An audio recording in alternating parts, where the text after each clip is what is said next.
Selamat siang dan salam sejahtera bagi kita semua. Assalamualaikum warahmatullahi wabarakatuh. Kita lanjutkan materi kita pada mata kuliah teknologi big data analis. Pertemuan pada hari ini atau minggu ini adalah pertemuan ke-10.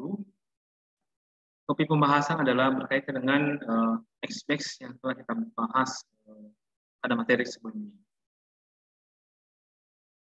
Saya coba share screen. Jadi tutorial menggunakan XBase. Jadi setelah kita install XBase, ya coba kita menggunakannya atau mengolah data dengan menggunakan XBase. Nah, kita mulai lagi. Saya informasikan terlebih dahulu bahwa ini adalah pertemuan ke-10 pada mata kuliah teknologi big data analis. XBase atau Hyper NoSQL Database. Jadi XBase itu adalah merupakan kepanjangan dari Hyper NoSQL Database. Artinya merupakan database yang tidak menggunakan SQL. Jadi itulah perintah atau arti dari XBase. Dan artinya di sini NoSQL. Artinya dalam akses datanya, dalam membuat tabelnya, dalam segala apapun tidak menggunakan perintah SQL. Hanya di sini Hyper NoSQL Database. Itu kepanjangan XBase. Merupakan sistem database terdistribusi berorientasi pada kolom. Jadi XBase ini adalah orientasinya berbentuk kolom. Jadi hanya yang pada saat nanti kita buat tabelnya, kalau misalnya SQL kita buat database-nya dulu, baru tabel, baru kolom.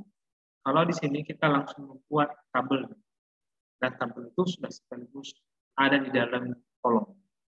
Makanya dibuat di sini bahwa XBase itu merupakan database terdistribusi berbasis kolom. XBase berjalan di atas Hadoop distribusi file system yang dapat memproses data dengan skala besar. XBase merupakan implementasi dari Google Table. Jadi sudah jelas ini bahwa XBase ini berjalan di atas Hadoop. Makanya sebelum Anda menginstal aplikasi XBase, Anda harus install Hadoop. Dan XBase ini merupakan awalnya itu merupakan konsep dari Google. Dan inilah implementasi dari Google Big Table. Artinya Google Big Table artinya tabel yang berukuran besar. Struktur XBase, struktur XBase yang sederhana itu hanya terdiri atas key dan following. Key adalah kunci, sedangkan following adalah datanya. Pembuatan key disusun secara berurutan dengan dan datanya disimpan berdasarkan lokasi key yang dituju. Contoh struktur XBase yang paling sederhana adalah kamus, di mana key sebagai kata yang dicari, maknanya sedangkan value sebagai makna dan kata yang dicari. Contohnya kampus, ya, ini contohnya kampus key. Ini adalah kuncinya kampus. Arti dari kampus adalah daerah lingkungan bangunan utama perguruan tinggi, universitas atau akademik, tempat semua kegiatan belajar mengajar dan organisasi langsung. Ini value. Jadi intinya di sini, struktur dari database atau table dari XBase itu hanya terdiri atas key dan value. Jadi tidak seperti MySQL yang dimana struktur datanya itu, struktur tabelnya itu terdiri atas database, tabel, dan di dalam tabel ada beberapa kolom. Kalau ini tidak. Memang ada tabel, dan tabelnya itu hanya satu kolom. Dan isinya itu ada key dan value. Key-nya adalah kunci, kata kuncinya ada value artinya. Nah, contohnya seperti kamus saya bahasa Inggris. Nah, kalau misalnya bahasa Inggris misalnya I, maka artinya saya. Jadi key-nya itu I, value-nya itu adalah saya. Itulah contoh dari struktur XBase.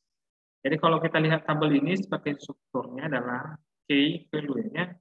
Jadi key-nya itu adalah dari atas row key, baris kunci, baru selanjutnya kolom family atau kolom utama, baru kolom khusus, baru time step. Jadi waktu ini time step-nya adalah waktu data, ini kuncinya atau baris kuncinya, ini kolom family, kolom secara umum, baru ada kolom khusus, baru waktu update data. Atau seperti ini, row dulu, baris dulu, baru kolom family atau skema, kalau misalnya ini input datanya, baru kolom key-nya, kolom dari kuncinya, baru time-nya, step-nya, baru value. Di sini dijelaskan row key yaitu byte array atau bisa sebagai primary key juga. Jadi key-nya itu bisa kita set sebagai primary.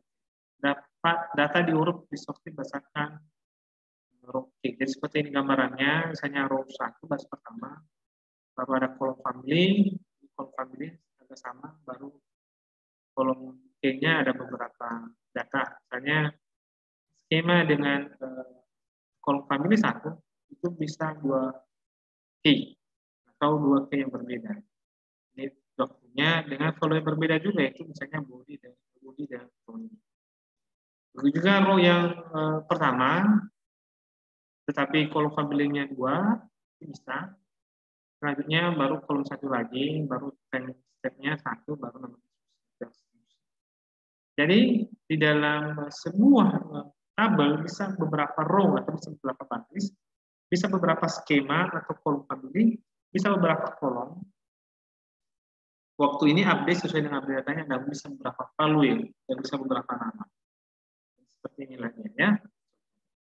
Kolom family atau skema pada XBase hanya satu yang dibuat dari awal pada tabel pembatasan kolomnya banyak. Jadi skema di sini atau kolom family ini dibuat dari awal pada saat bersama dengan tabel. Jadi dan kolom family-nya ini atau skemanya bisa juga ditambahkan nanti pada saat sudah berjalan programnya atau sudah berjalan tabelnya. Jadi bisa kita tambahkan skema. Selanjutnya arsitektur XBase secara umum seperti ini. Ada Xmaster, ini tempat penyimpanan datanya, sama juga dengan Jupyter ini. Penyimpanan data berrelasi dengan XBase, baru region servernya, baru HDFS-nya, distribusi filenya, baru client. Jadi seperti inilah arsitektur XBase secara jadi ada penjelasan di sini. Yang menjadi server sama fungsi untuk meng-start XBase, distribusi ke region server, serta deteksi dan memulihkan region server yang rusak adalah Xmaster. Jadi Xmaster ini adalah banyak fungsinya, mulai dari start atau menghidupkan XBase, selanjutnya distribusi data dari region ke region server, mendeteksi dan memulihkan yang rusak atau yang salah pada sebuah sistem yang ada di sini. Itulah Xmaster. Sedangkan region server fungsinya adalah kelompok-kelompok server yang berfungsi menyimpan data dan mengelola data yang diterimanya dari Xmaster serta menangani pemerintahan klien dan mempartisi data-data yang akan didistribusikan. Jadi fungsi dari region server ini sudah jelas ya sebagai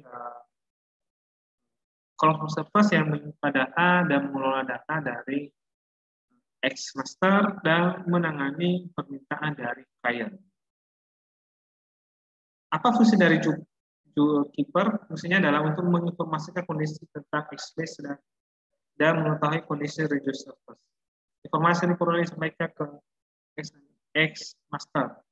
Jupyter menyimpan informasi tentang lokasi root, katalog, atau alamat Xmaster. Jadi, fungsi dari Jupyter ini adalah menghubungkan atau menginformasikan kondisi dari region server ke Xmaster. Jadi, itu seperti kurang ketiga istilahnya, atau seperti yang menghubungkan atau menginformasikan kondisi bahwa misalnya di region server ada yang rusak, maka diinformasikan ke Xmaster baru memulihkan kondisi, misalnya ada yang rusak, ada yang salah, atau ada yang datanya rusak. Jadi itu tugas dari zookeeper. Makanya di instalasi sebelumnya Xmaster ini dan zookeeper ini kita buat foldernya. Di sebelumnya di instalasi kita buat ini adalah habis nama foldernya dan satu lagi foldernya zookeeper. Selanjutnya mungkin Anda bertanya apa perbedaan XBase dengan MySQL ya? Apa perbedaannya? Jadi inilah perbedaan dasar dari XBase dan MySQL. Memang sama-sama berfungsi untuk tempat penyimpanan data, pengolahan data, tetapi pada dasarnya ada perbedaan. Yang pertama adalah XBase dapat menyimpan data terstruktur dan tidak terstruktur. Jadi karena dia berbasis kolom, maka datanya yang disimpan bisa tidak terstruktur dan bisa juga terstruktur. Sedangkan MySQL itu data yang tersimpan itu harus terstruktur, ya. Karena di Prisma SQL itu datanya itu ada tabel, dalam tabel itu ada beberapa kolom. Jadi datanya memang benar-benar terstruktur. Selanjutnya, XBase tidak menggunakan perintah SQL untuk akses data. Jadi untuk akses data tidak menggunakan perintah SQL atau struktur query dynamics, tidak. Tetapi MySQL menggunakan perintah SQL. Itu menggunakan perintah struktur query dynamics. Itu beda. Jadi HBase tidak menggunakan SQL, MySQL menggunakan SQL. Dan XBase support solusi informasi Windows, macOS, Linux, Unix, BSD, dan JOS. Sedangkan MySQL support terhadap Windows, macOS, Linux, Unix, Amiga OS, BSD, JOS, dan Android. Itulah bedanya, tapi MySQL lebih banyak fokus informasi. Selanjutnya perbedaannya adalah XBase tidak mempunyai fasilitas ICND atau automaticity, consistency, isolation, dan durability. Nah, ini fasilitas pada MySQL. Sedangkan MySQL punya fasilitas otomatisnya, konsistensinya, isolasinya, dan durability.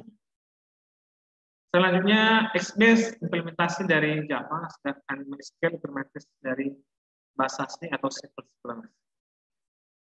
XBase hanya support bahasa Java.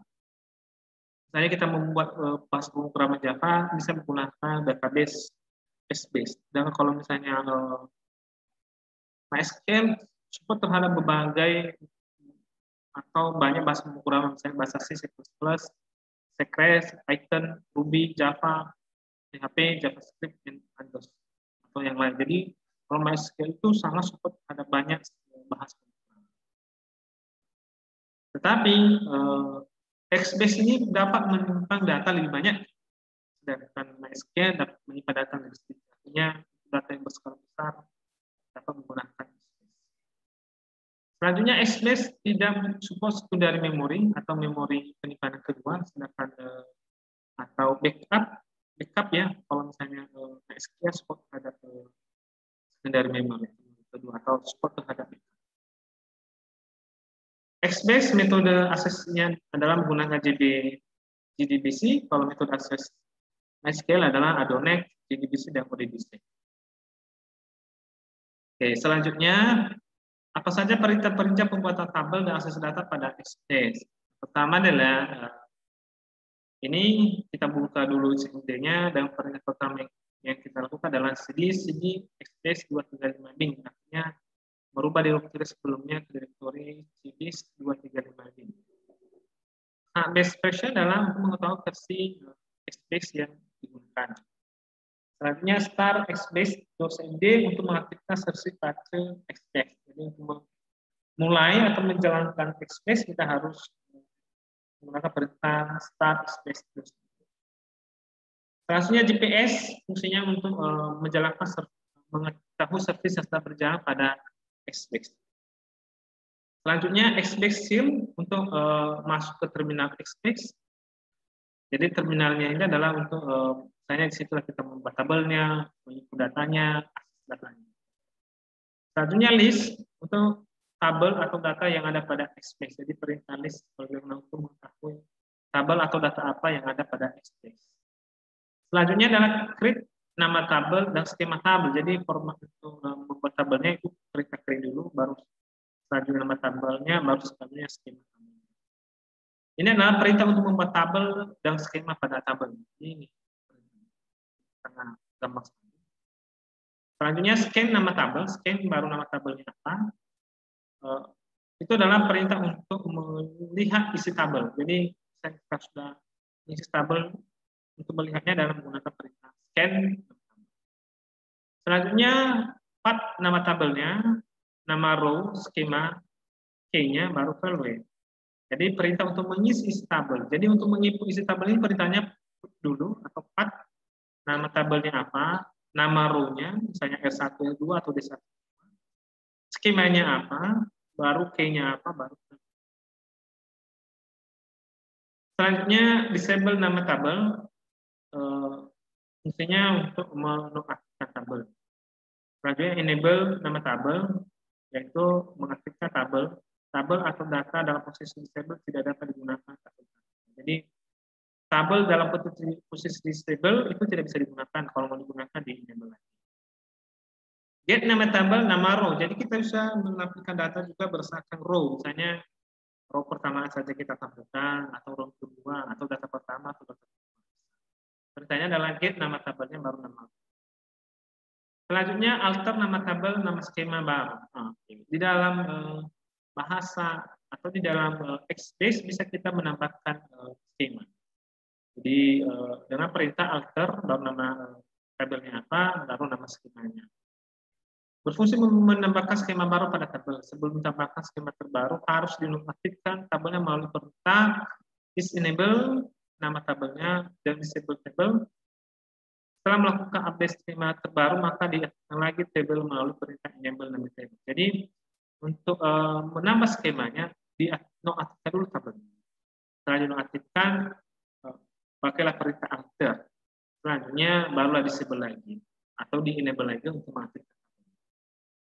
Selanjutnya perintah describe nama tabel ini berfungsi untuk menjelaskan deskripsi dari tabel dan perubahan skema tabel. Jadi ini nanti nampak detail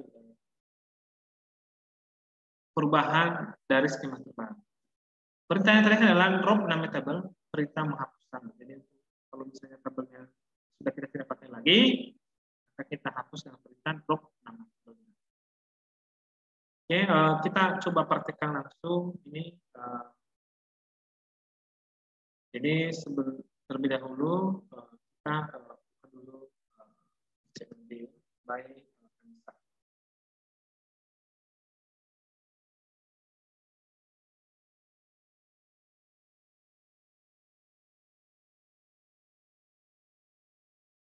Oke, jadi sebelum kita masuk ke pembuatan tabelnya, kita aktifkan dulu ya tabelnya. Yang pertama kita lakukan adalah kita masuk dulu ke folder Xbase dengan perintah cd space bin. Ya. Selanjutnya kita coba aktifkan Xbase-nya adalah perintah start space dot.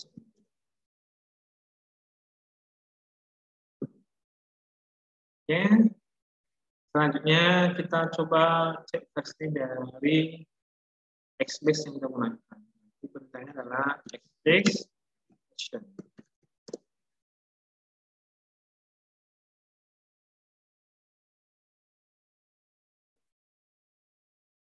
Oke, Xbase 235 berarti versi 235.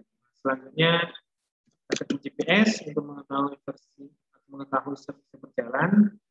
Nah, informasi di sini Xmaster sudah berjalan ya, sudah jalan. Selanjutnya kita coba masuk ke dalam terminal Xbase dengan perintah Xbase C.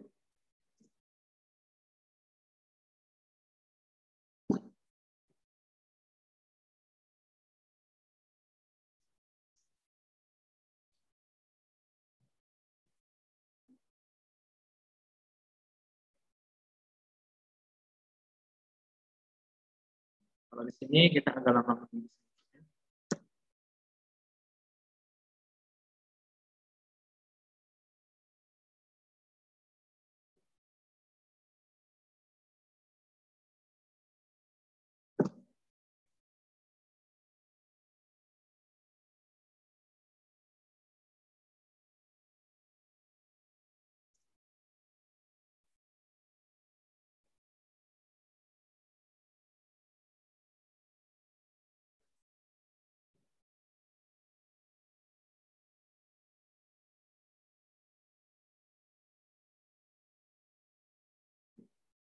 Oke, cek. Oke, ini sudah apa? Oke, kita coba. Oke, kalau sudah seperti ini, space 9, 060, lebih besar, berarti sudah masuk dalam terminal. Oke, selanjutnya kita coba dulu cek tabel yang ada di dalam.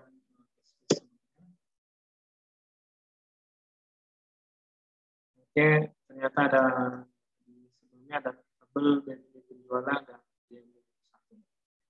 Selanjutnya kita coba menulis atau membuat tabel yang baru dengan perintah create. Nama tabelnya misalnya mahasiswa, lalu skemanya MPM. Ya. Skema ini adalah sebagai key nanti pada pengisian data. Dan create tabel mahasiswa untuk 14757 lebih tabel mahasiswa. Selanjutnya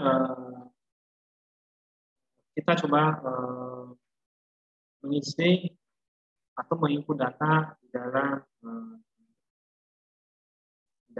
tabel space. Dengan perintahnya adalah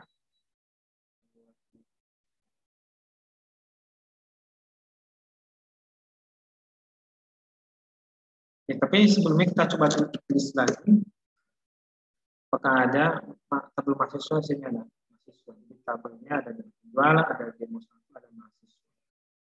Ini berarti betul-betul perintah ini berhasil. Selanjutnya kita perintah 4, baru nama tabelnya mahasiswa, baru row-nya. Nama row itu bisa kita pakai R1, terserah, atau row 1 bisa. Kalau saya pakai di 1 aja, punya data pertama, lalu skemanya tadi adalah MPE berarti MPE. Di 2 baru K-nya apa? Misalnya skema, baru value-nya misalnya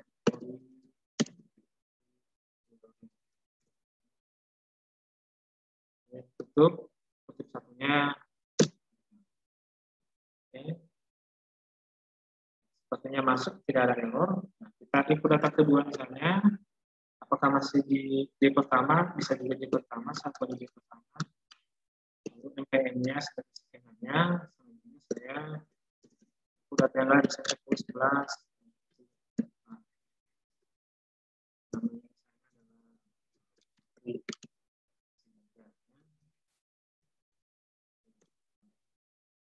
Selanjutnya saya misalnya input mahasiswanya lagi, kita buat misalnya datanya di 2, MPM-nya 11, 2,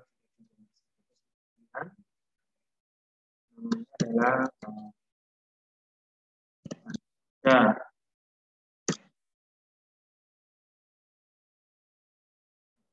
Dan seterusnya, jadi seperti itu bentuk datanya. Untuk melihat data yang telah kita input, kita menggunakan perintah scan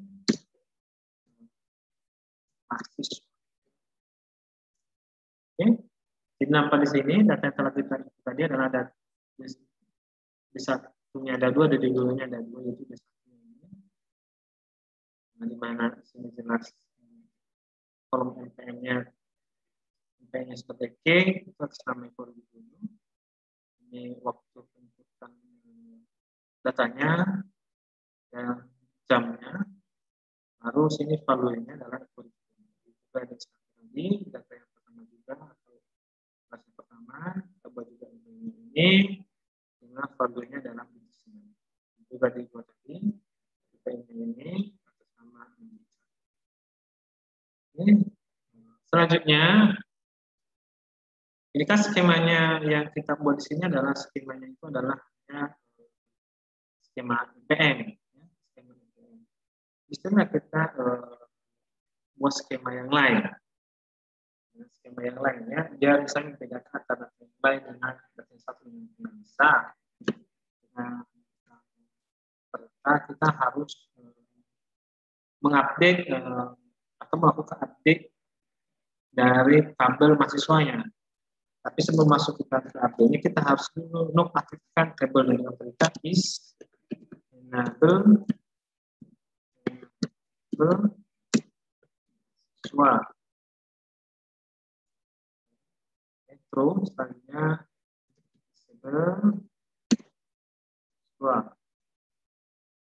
Oke. Lalu kita lakukan penambahan skemanya, berarti sini perintah after mahasiswa. Lalu misalnya kita buat nomor urut yang terbaru ya. Nah, oke, update all region di skema adalah skema terbaru menuju update dan 14102. Oke, kita cek apakah sudah discrete. Oke, kita buat discrete. Oke, jelas di sini. Kolom family description hanya nomor urut. Di sini namanya IPM, jadi ada dua skema nomor urut. Selanjutnya kita coba menginput data dengan skema terbaru. Apakah bisa? Bisa. Gimana caranya? Caranya adalah dengan sama seperti yang sebelumnya, tapi skemanya aja yang berbeda. Tapi sebelum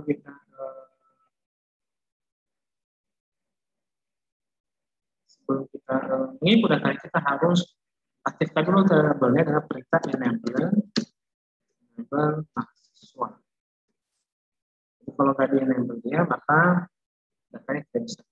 Selanjutnya kita input datanya, input mahasiswa. Misalnya di dua lagi, harus skema terbaru tadi nomor urut dengan lalu kalau misalnya ya.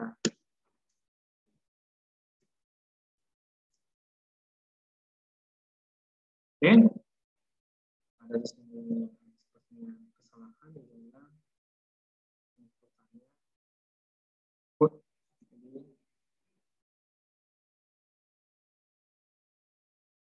kita coba cek kesalahannya apa, datanya.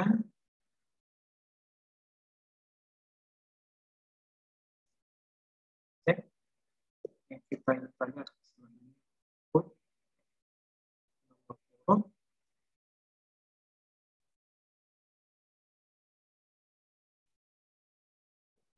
Mahasiswa dua sini.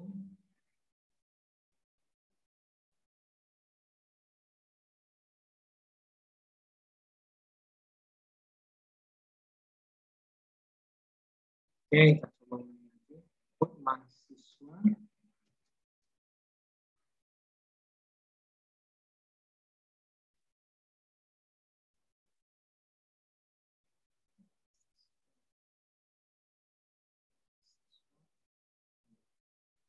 Oke, error indikator di sini bahwa tidak tersedia region mahasiswa. Kalau ini kita pakai titik dua, berarti bukan pakai sama dengan titik dua. Oke, jadi kesalahannya tadi saya pakai di sini sama dengan seharusnya titik dua. Kita ikut saya data ketiga, saya menurut ketiga.